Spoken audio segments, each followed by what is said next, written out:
दोस्तों, गाली गलौज तक तो बात पहुंच ही गई थी न्यूज चैनल्स के न्यूज रूम में, लेकिन अब माँ बहन की गंदी गालियां वो भी लाइव स्टूडियो में चल रही हैं। और ये सब कुछ आईआईटी बाबा के साथ हो गया। दोस्तों, आईआईटी बाबा आप सब जानते हैं, महाकुंभ से फेमस हुए आईआईटी बाबबा इन दिनों सोशल मीडिया इन्फ्लुएंसर हैं। अभय सिंह वैसे इनका नाम है, मूल रूप से हरियाणा के रहने वाले हैं। आईआईटी इन्होंने क्वालिफाई किया था। आईआईटी से पास आउट होने के बाद इन्होंने विदेश में नौकरी भी की, लेकिन उसके बाद ये आध्यात्म के रास्ते पे चले गए। जब आध्यात्म के रास्ते पर गए तो महाकुंभ में इस बार जब एक रिपोर्टर ने इनसे इंटरव्यू लिया, उसके बाद से ये वायरल हुए। और आपको तो पता ही है, हमारे देश में तुरंत कोई वायरल होता है तो उसके बाद सारे न्यूज़ चैनल्स उसके आगे पीछे घूमते हैं। आईआईटी बाबा ने हाल के दिनों में बहुत से ऐसे बयान दिए जिनको लेकर बहुत कंट्रोवर्सी हुई। जैसे उन्होंने कहा था, लिख के ले लो, मैं दावा करता हूँ कि इस बार इंडिया पाकिस्तान से हार जाएगा चैंपियंस ट्रॉफी में। उल्टा हो गया, इंडिया न केवल पाकिस्तान से जीता बल्कि बम्पर तरीके से जीता। बहुत ही शानदार जीत दर्ज की थी। और उन्होंने ये भी कहा था कि विराट कोहली फ्लॉप साबित होंगे, और विराट कोहली ने शतक जड़ दिया। इसके अलावा भी आईआईटी बाबा के हाल के बयानों में बहुत से बयान वायरल भी हुए, बहुत से बयानों पर विवाद भी हुआ। लेकिन अब तो हद ही हो गई दोस्तों। आईआईटी बाबा ने एक न्यूज चैनल के खिलाफ शिकायत दे दी, वो भी लिखित शिकायत दे दी, और वो लिखित शिकायत खुद अपने सोशल मीडिया में शेयर कर दी। वैसे मैं तो ये सोचती हूँ कि बाबा लोगों को सोशल मीडिया चलाने का इतना टाइम कैसे होता है। खैर, होती होगी टीम। लेकिन आईआईटी बाबा ने किस न्यूज चैनल के खिलाफ लिखित शिकायत दी, और आखिर ये न्यूज चैनल वाले ऐसी खबरें चला क्यों रहे हैं, सब कुछ मैं आपको तफसील से बताऊंगी, क्योंकि खेल बहुत गहरा है। खेल है एक बहुत बड़ी खबर छुपाने का। दोस्तों, आईआईटी बाबा का एक वीडियो सोशल मीडिया में वायरल है। न्यूज नेशन नाम का एक न्यूज चैनल है जो कि टीआरपी में काफी फिसड्डी है, और अपनी टीआरपी सुधारने के लिए शायद इस चैनल ने आईआईटी बाबा को बुलाया। आईआईटी बाबा का इंटरव्यू चल रहा था, अचानक उस स्टूडियो में कुछ और बाबा लोग वहां पर दाखिल हो गए, और उसके बाद सारे के सारे आईआईटी बाबा पर एकदम बरस पड़े। आईआईटी बाबा अकेले रह गए, और उन्होंने आईआईटी बाबा ने पहले तो स्टूडियो में धरना दिया और उसके बाद वहां से निकल गए। और बार बार आईआईटी बाबा ये आरोप लगा रहे थे स्टूडियो वालों पर, न्यूज चैनल वालों पर, कि उन्हें बताया नहीं गया था कि बाकी लोगों को भी वहां पर बुलाना था। मतलब आईआईटी बाबा ने एक आरोप लगाया कि उन्हें ये बताया गया था कि केवल उनका इंटरव्यू है, लेकिन उन्हें बिना बताए बाकी लोगों को यहाँ आमंत्रित किया गया। और जो बाकी बाबा लोग थे वो ऐसी गंदी गंदी गालियां बक रहे थे, ऐसी गंदी गंदी गालियां बक रहे थे, ऐसी गंदी गंदी बातें बोल रहे थे कि स्वयं उस न्यूज चैनल को उन बाबाओं की बातों को बीप बीप बीप बीप करके चलाना पड़ा। मतलब इतनी बार बीप था, इतनी बार बीप था कि उस वीडियो में बीप ज्यादा है और बात कम है। और ये एक भगवाधारी दूसरे भगवाधारी को बोल रहे हैं। जरा भाषा की मर्यादा आप देखिए। लेकिन ये मामला बढ़ तब गया जब ये मामला पहुंच गया थाने। दोस्तों, आईआईटी बाबा ने अपने सोशल मीडिया में ये शिकायत दर्ज की है, जो कि नोएडा में न्यूज चैनल न्यूज नेशन के खिलाफ उन्होंने दर्ज कराई थी। श्रीमान थाना अधिकारी महोदय, थाना सेक्टर 126 नोएडा, जहां पर ये न्यूज चैनल स्थित है, उस थाने में देखिए आईआईटी बाबा ने शिकायत दर्ज कराई है।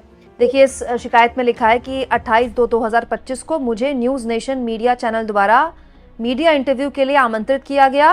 न्यूज नेशन की तरफ से उनकी गेस्ट कोऑर्डिनेटर कविता द्वारा आज के इंटरव्यू के लिए बकायदा फ्लाइट टिकट वगैरह बुक कराकर नोएडा बुलाया गया। इंटरव्यू के दौरान मौजूद मीडिया कर्मियों ने मेरे साथ बदसलूकी की। इस दौरान बाहर से कुछ भगवा वेशधारी लोग न्यूज रूम के अंदर आए और मेरे साथ हाथापाई की और मुझे जबरदस्ती कमरे के भीतर बंद करने का प्रयास किया। दोस्तों, इसके बाद उन्होंने एक शख्स का नाम भी लिखा है। उनका नाम साफ नहीं है उनकी हैंडराइटिंग में, इसलिए मैं नाम ठीक से नहीं पढ़ पा रही हूँ। लेकिन उस भगवाधारी शख्स के लिए इन्होंने ये कहा है कि एक भगवाधारी व्यक्ति ने मुझ पर डंडे से प्रहार भी किया। इस पूरी घटना के दौरान मेरी आत्मरक्षा करते हुए अपने आप को उस डंडे से मैंने बचाया और एक कोने में बैठकर पुलिस सहायता का इंतजार करता रहा। ये मामला काफ़ी बड़ा हुआ और इसके बाद इस मामले पर खबरें भी छप गईं। जैसे देखिए, यूपी तक ने खबर छापी है और ये पूरा का पूरा वाकया बताया गया। वैसे मैं आपको जानकारी दे दूं दोस्तों, न्यूज़ नेशन, ये जो जिस चैनल में ये सब कुछ हुआ है, ये चैनल अभी सुर्खियों में था और मैंने भी आपको खबर दिखाई थी। इस चैनल में बड़े स्तर पे लोगों को निकाला गया है। इसका रीजनल चैनल था, झारखंड, यूपी, उत्तराखंड, वो सब बंद हो गए और बहुत बड़े लेवल पर यहाँ पर लोगों को बेरोजगार किया गया। बल्क में नौकरियां गई हैं न्यूज़ नेशन में, बल्क में। जिस चैनल के पास टीआरपी नहीं है, जिस चैनल के पास चलाने को तब रेवेन्यू के नाम पे कुछ नहीं है, उस चैनल ने टीआरपी खोजी किस बात पर? दो अलग अलग विचारधारा के बाबाओं को लड़ाने में। एक आईआईटी बाबा की किससे लड़ाई करवा रहे हैं? दूसरे भगवाधारियों से। और ये सब कुछ क्या हो रहा है, लाइव चैनल में चल रहा है। और उसके बाद चैनल वाले इसको एडिट करके, क्योंकि देखिए गालियाँ तो ऐसा तो है नहीं कि ये सब कुछ लाइव गया है, गालियाँ एडिट की गई हैं। इसका मतलब पूरा का पूरा वो वीडियो एडिट किया गया होगा, वो एडिट वे पे आया होगा, किसी एडिटर ने उसे एडिट किया होगा, उस गालियों को बीप लगाया होगा, तभी वो ऑन एयर गया ना। और वैसे भी इसमें तारीख 28 तारीख लिखी गई है, इसका मतलब ये रिकॉर्ड किया गया होगा, फिर इसको एडिट किया गया होगा, फिर इसको ऑन एयर किया गया होगा और फिर इसको वायरल किया गया होगा। कितनी मेहनत करते ना ये न्यूज़ चैनल वाले, है ना। वो भी उस चैनल में जहाँ पर लोगों के पास नौकरियाँ नहीं है, लोगों को सैलरियाँ पूरी नहीं मिल रही हैं वक्त पर। अब आप सोचेंगे ये सब क्यों हो रहा है। ये सब दोस्तों इसलिए हो रहा है, दरअसल देश एक बहुत भयानक संकट से गुजर रहा है, जिसको छुपाने के लिए और जिसके जरिए सरकार से सवाल ना पूछे जाएं, सरकार को बचाने के लिए पूरा ड्रामा चल रहा है। दोस्तों क्या आप जानते हैं कि इस वक्त देश में 30 साल का शेयर मार्केट का टूटने का रिकॉर्ड बनाया है देश ने। शेयर मार्केट में 30 साल में इतनी बड़ी गिरावट नहीं देखने को मिली। 92 लाख करोड़ रुपए डूब चुके हैं। इस तरह की खबरें छप रही हैं। 92 लाख करोड़ साफ टूटा, 30 साल पुराना रिकॉर्ड। अब आगे क्या। शेयर मार्केट लहूलुहान से कहीं ज्यादा है। शेयर मार्केट में कत्लेआम मचा हुआ है। शेयर मार्केट खुलता है, रोज गिरावट के नए रिकॉर्ड कायम करता है और उसके बाद शेयर मार्केट बंद हो जाता है। शेयर मार्केट के गिरने की जो हालत है, उसके बाद ऐसी खबरें बननी अब आम हो गई हैं कि देश आर्थिक मंदी और महंगाई के खतरे से जूझने को तैयार है। महंगाई तो वैसे ही परेशान कर रही थी, अब मंदी आने का, एक बहुत बड़ी मंदी आने का न केवल संभावना है बल्कि पूरे आसार है, दिख रहा है सामने। भारत सरकार एक बहुत बड़े आर्थिक संकट से गुजर रही है, जिसका जवाब इस सरकार के पास है ही नहीं। एक्चुअली में जवाब तो तब होगा ना जो कोई सवाल पूछेगा, क्योंकि सवाल पूछने वाले तो बाबाओं को स्टूडियो में बैठकर लड़वा रहे हैं, बाबाओं से गाली गलौज करवा रहे हैं, उसके बाद उस वीडियो को एडिट करके बकायदा उसको सजाकर उसमें टॉप बैंड लगाकर ऑन एयर करवा रहे हैं। तो कौन पूछेगा ये सवाल। दोस्तों एक्चुअली में ये जो सरकार है, ये आर्थिक मोर्चे पर बहुत बुरी तरह फंसी हुई है, इतनी बुरी तरह फंसी हुई है जिसका इसके पास कोई रास्ता नहीं है। अब आप सोचिए, इस समय शेयर मार्केट का जो हालत है, प्रधानमंत्री नरेंद्र मोदी चुनाव के दौरान प्रचार में कहते थे कि जब शेयर मार्केट खुलेगा, देखिए लोकसभा चुनाव के बाद तो सारे रिकॉर्ड टूट जाएंगे। रिकॉर्ड टूट रहे हैं, गिरावट के रिकॉर्ड टूट रहे हैं। इस सरकार के पास कोई प्लान नहीं है शेयर मार्केट को लगातार गिरने से बचाने का। क्या प्लान है इस सरकार का। ये जो पैसे डूबे हैं दोस्तों, ये रिटेल इन्वेस्टर के पैसे डूबे हैं, आम आदमी के पैसे डूबे हैं। ये पैसे क्यों डूबे, इन पैसों की रिकवरी का क्या कोई किसी भी तरह का कोई रास्ता है, किसी को कुछ नहीं पता है। आपको क्या लगता है, बहुत उम्मीद से जो आप SIP लगाए बैठे थे, SIP में इन्वेस्टमेंट आपने किया था ये सोच के कि आपके रिटायरमेंट में काम आ जाएगी, आपको क्या लगता है वो SIP बहुत अच्छी स्थिति में होगी। आप चेक कर लीजिए अपने CA से, उस SIP का पैसा भी डूब चुका है।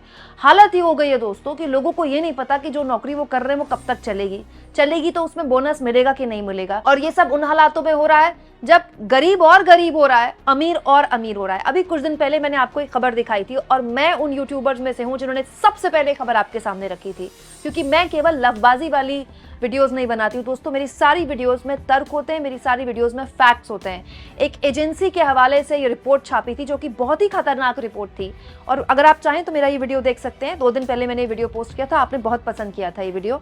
इस वीडियो में मैंने बताया था कि इस एजेंसी ने दावा किया था कि 125 करोड़ के इस देश में 100 करोड़ लोग इस लायक ही नहीं कि खर्च कर सके। सोचिए, इस देश की आधे से ज्यादा आबादी इस लायक ही नहीं कि वो बाजार में जाए, खर्च करे, जिसके बाद अर्थव्यवस्था का पहिया चले।